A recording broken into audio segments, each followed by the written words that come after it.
Hi, my name is Sarah Bader King and I'm the Director of Programs and Curator of the Warnell Majors House Museums. And today we are going to explore some of the objects used for a Victorian tea.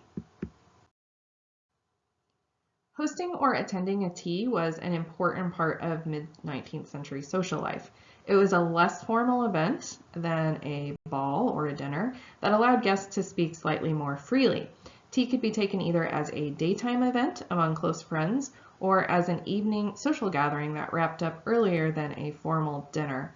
I really love this picture because I think people think of people in the past as very, more stuffy or straight-laced, but these people look like they're having a great time at their tea.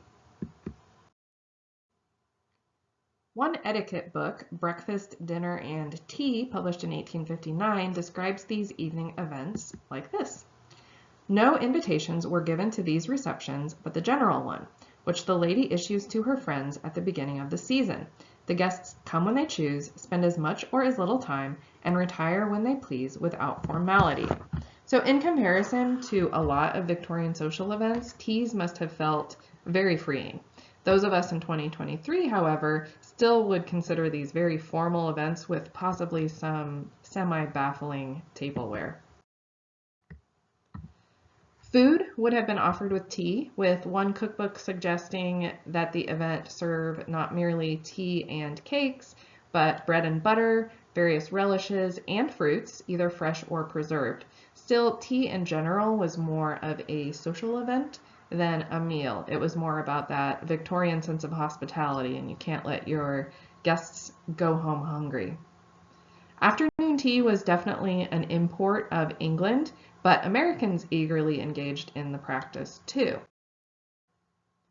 The discovery of silver in Nevada in the 1850s led to a booming silver plating industry, resulting in many specialized silver pieces like hot water kettles, butter dishes, spoon holders and spoon rests, cake plates, and tongs. So let's look at some of the items in the Warnell House collection related to tea service. First, we have the silver tray itself, which creates a lovely presentation for the tea. Next, we have the hot water kettle, this piece here. Notice that this piece has a place for a spirit lamp below to keep the water hot. We also have in our collection a coffee pot and a teapot. This one is the coffee pot and a teapot. Coffee and tea were both popular during the 19th century, but it was conflict that drove the popularity of coffee in America. Coffee first gained a boost during the Revolutionary War, when switching from tea to coffee was seen as something of a patriotic duty.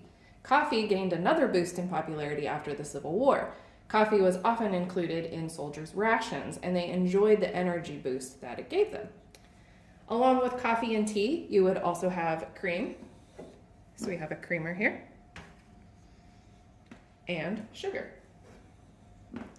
And here's our sugar bowl. The next piece is probably the one that is most unfamiliar to tea drinkers today.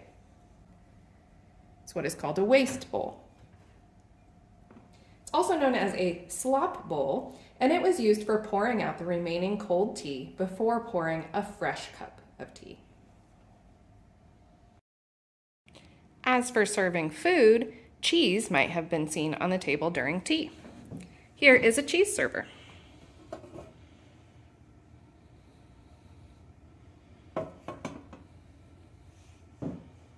We also have a cake plate here and a fancy dessert plate for serving the cake.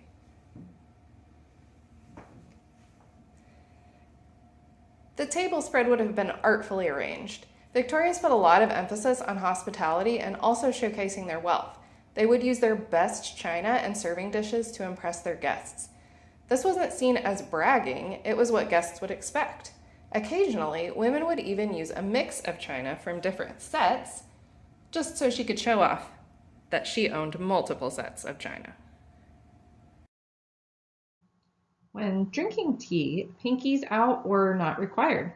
Guests would be expected to hold the teacup using their thumb and their first 1 or 2 fingers, so pinky out, optional.